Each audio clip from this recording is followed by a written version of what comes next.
pivot in any way towards the economic issues, or do they just truly feel like this immigration crime link is the winner? Well, I think, you know, you've seen in the last couple of days the president, since he got back from Asia, turn his attention to the government shutdown. You know, he suggested that maybe while he was overseas, that it was maybe a little embarrassing for him to have the government shut down while he was trying to cut deals with leaders of other nations. He started to talk about how the SNAP benefits. Now, of course, since then, he said this is Democrats' fault. This is something that they need to solve. He doesn't want to negotiate with them. So, you know, he's kind of shifted his positions a little bit on these issues over the last couple of days.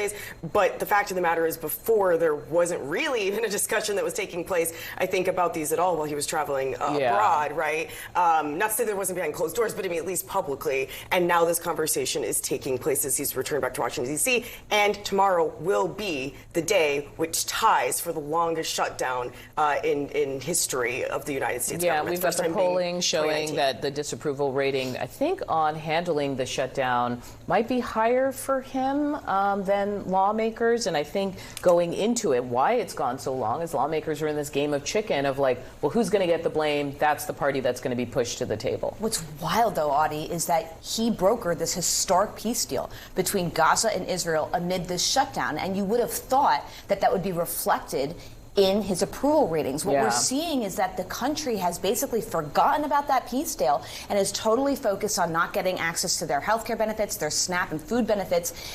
A, it shows you where the country's priorities are in terms of domestic policy over foreign policy. But B, it also shows you that he could do as much as he says he wants to do in terms of brokering peace and Nobel Peace Prizes and Ukraine and Russia and Israel, Gaza, and it doesn't matter. If people are struggling here at home, that's all that's going to matter. And the attempt to put it on Democrats seems to have floundered, right? To call the Schumer shutdown or that sort of thing. The numbers, at least in this early polling, aren't suggesting that that's how people receive that information. Democrats have done a terrible job, for the most part, of messaging throughout the end of the Biden administration and into the 2024 election. But they've nailed it in terms of this shutdown messaging around Republicans are taking away your health care. People generally seem to